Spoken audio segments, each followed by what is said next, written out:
Hello YouTube, welcome to my third video. This one is going to be a rundown.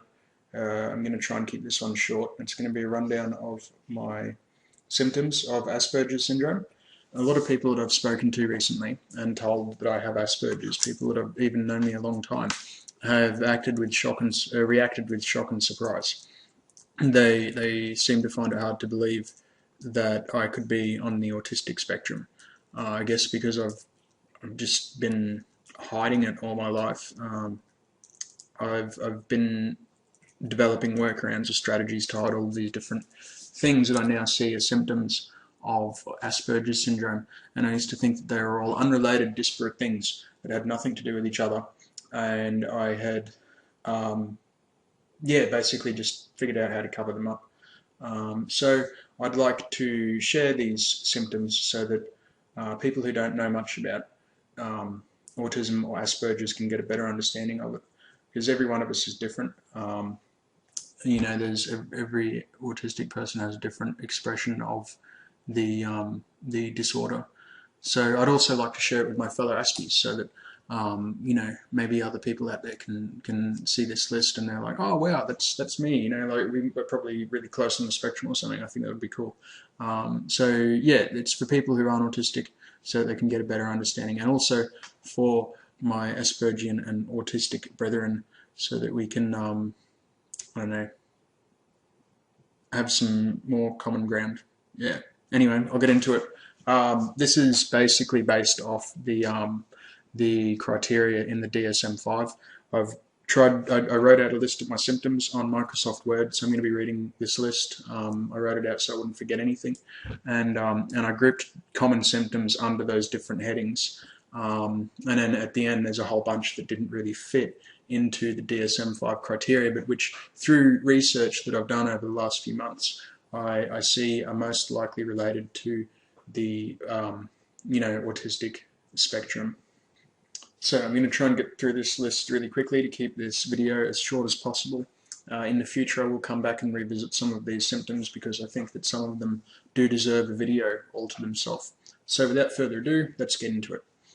DSM criteria read: A. Persistent deficits in social communication and social interaction across multiple contexts as manifested by the following, currently or by history. Part 1. Deficits in social emotional reciprocity.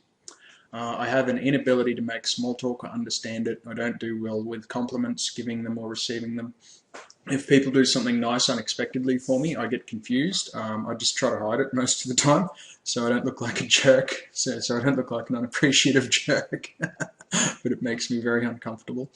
I have a hard time with the normal back and forth rhythm of a normal conversation. I can do it for a short period, but it requires intense concentration and is very tiring. I have major difficulty telling what emotion someone is feeling unless they're obviously angry, like, tearing your hair out, angry, or, jumping for joy, happy. Or if they, explicitly tell me how they're feeling, then I can tell. Otherwise, I'm in the dark. Part 2. Deficits in non-verbal communicative behaviours used for social interaction. Difficulty making eye contact. It's something that used to be impossible for me. I'm better at it now and can do it. It is still hard. It takes a bit of effort out of me, but I'm better at it than I used to be. Inability to listen to someone and read their body language at the same time. That's something I'm probably going to do a video about. If someone is very expressive and emotional, I'm often distracted by their body language and I can't understand what they're saying. I have an almost complete inability to pick up on social cues, hidden meanings and innuendos. Sometimes it takes me days, weeks or months to figure out what was actually said or what information, what transpired during the conversation. 3. Deficits in developing, maintaining and understanding relationships. I have trouble with the give and take in relationships. I think it has driven all of my ex-girlfriends absolutely nuts, and I thought they were being unreasonable because I didn't understand the things that they were having a go at me about, but I see now, I get it. It's also difficult for me to tell if someone wants to be my friend, or even if they are my friend, unless they explicitly say so.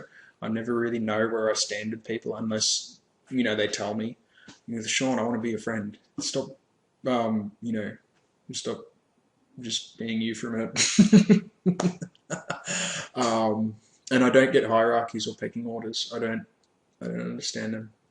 I have a theoretical understanding of how they work, but if I'm in one, I don't know. I just, yeah, I don't know how it works. Part B of the DSM criteria is restricted repetitive patterns of behaviour, interests, or activities. 1. Stereotyped repetitive motor movements, use of objects or speech. When I was a kid, I used to line up all my toys in a row, and I would knock them down, and then line them up again, and then knock them down again. Echolalia. I'll probably devote a video to that one as well.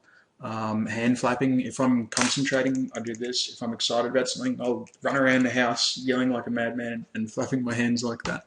Another thing that I do if I'm thinking or talking is this. You've probably seen me do it heaps. I try to keep my hand under the table and do it so it's not too distracting, but if I'm talking, I'm pretty much always moving, and it gives me the ability to think. If I stop it, I can't talk.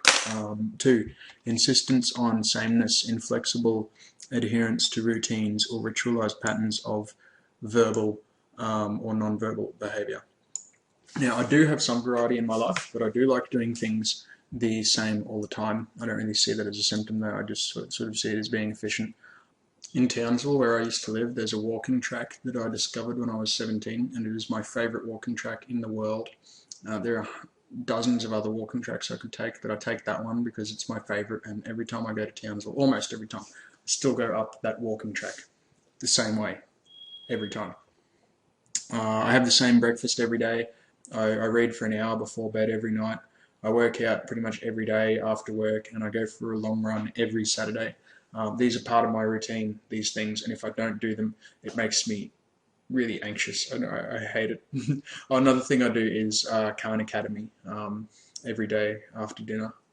Highly restricted fixated interests that are abnormal in intensity or focus. I've come to know these as special interests. I think that's a much better way of framing it. Throughout my life, my special interests have been dinosaurs, Greek, then Roman, then Egyptian mythology, pagan religions, personal development, economics, finance.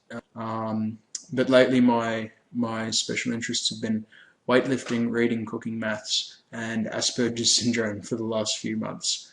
And martial arts. That's been one of my special interests my whole life. The last part of the DSM criteria I'm going to talk about is hyper or hypo reactivity to sensory input, or unusual interests in sensory aspects of the environment. I am easily distracted by things in my peripheral vision. I have almost no sense of smell. I'm extremely sensitive to some low frequencies of noise. I really dislike the cold and air conditioning. It just makes me feel ick. I hate the noise and the way it makes me feel. It makes me feel dry, and it's cold, so yeah, don't like air conditioning. Alright, the rest of these symptoms are not in the DSM, but through what I've read about Asperger's and the autism spectrum, I think that these things are definitely related to it, or they're definitely part of my own expression of Asperger's. So I've got a whole heap that I've bunched under communication. I have difficulty talking unless I have thought a great deal about what I want to say, or I have a prepared response. I have difficulty with verbal instructions. I can't talk or think about verbal or written communication without moving. Like, there's that pen again.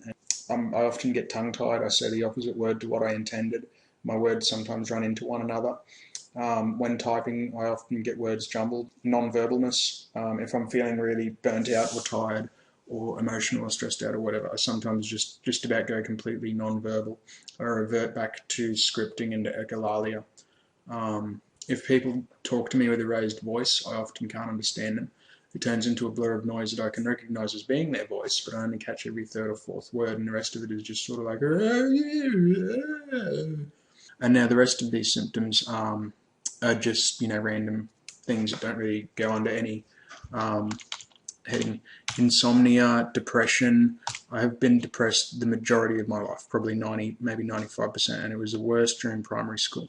General anxiety, social anxiety, bullying and reliving the bullying. That's something else that I'll probably explain in another video. Prosopagnosia, inability to recognize faces. Dyspraxia, which is strange gait or really bad balance as a child. Bump into things a lot.